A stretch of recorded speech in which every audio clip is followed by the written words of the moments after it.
Magandang araw po sa inyong lahat.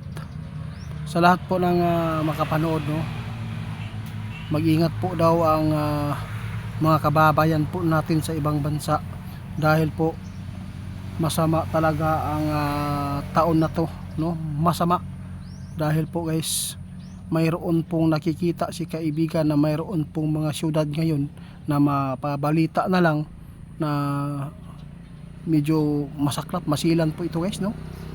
Yung sinasabi natin na binumba, no? Mag-ingat po talaga ang mga kababayan po natin na sana ay wag na lang pumupunta sa mga maraming tao dahil ito po ang babala ng ating kaibigan. Noon pa ito ipinapaabot na mayroon talaga mga tao na magrumentado, no? Kaya mag-ingat po kayo. Ang terorista karon guys, grabe na ang kanilang mga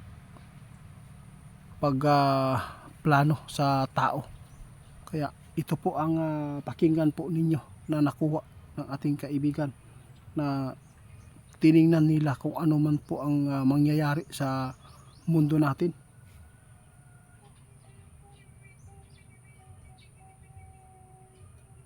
Diyos ko. Naku po, ito ang nakakilabot ngayon guys.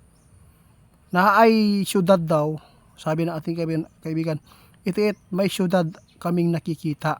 Hindi pa namin tutumbok, hindi pa namin na ano agad kung saang bansa ito.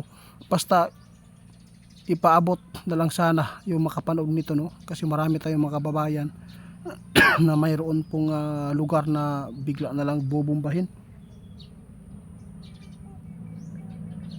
Mo yun ni. Nagbabala si kaibigan karon sa tanan daw mga kababayan nato nga Pilipino diya sa nasa ibang bansa.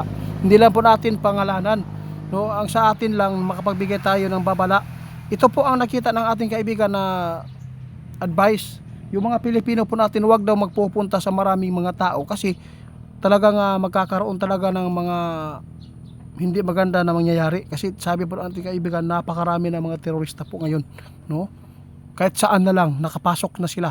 Kaya mag-ingat po tayo kapag nagkakataon, no, na mayroon pong ganitong pangyayari, at least walang madadamay po ng mga Pilipino. Grabe, sobrang pagmamahal po niyo sa mga Pilipino kaibigan kahit po ay masama po ang tingin nila sa inyo. Grabe guys. Tandaan po ninyo hindi naman talaga yan magpapaputok kung walang tao. Dito, doon talaga sila sa mga may mga casualty, yung may mga tao talaga.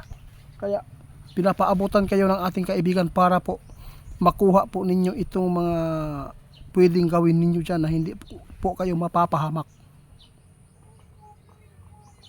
Ibig sabihin nito kaibigan, marami na talaga mga terorista ngayon. Diyos ko. Guys, tandaan nyo marami daw buhay ngayon mawawala dahil po sa mga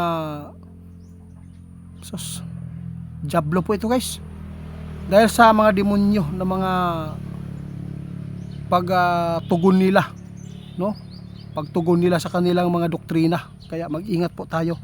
May mga city daw guys na maka encounter, no, ng pambubumpa na hindi na matutumbok kung saan po talaga, kung ano pong mga taong ito. Kaya alam na po ninyo kung ano po ang ibig sabihin ng ating kaibigan. Walang iba po yung mga tao na masama, no, na mga ibang lahi, no, taga ibang bansa na yung mga doktrina nila ay iba.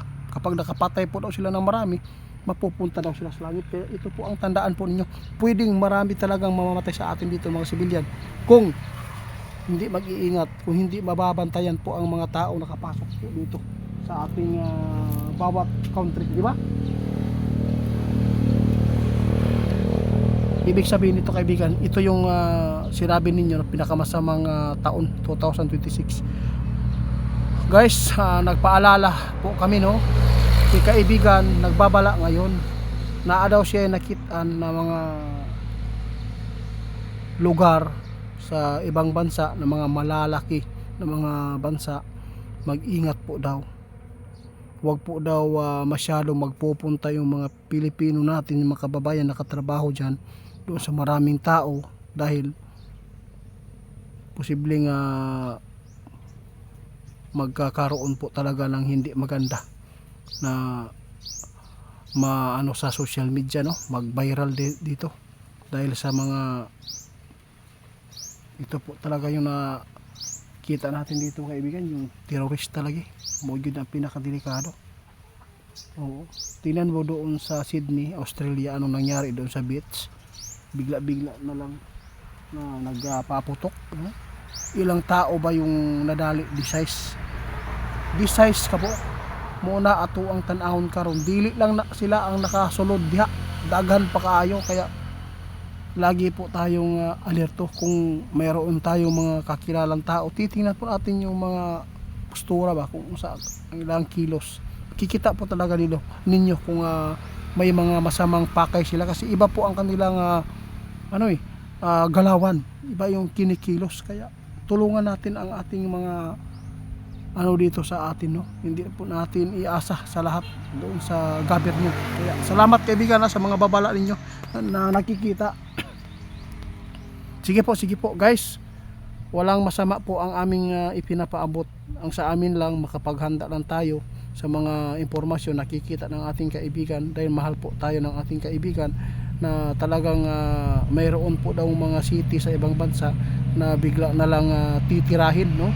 Kaya hindi ko na lang masyadong linawin kasi bawal mangguna sa kwan guys, community ba guidelines, bawal kita maglitok ta ana, mapalo ta, no. Salamat sa inyo, ha.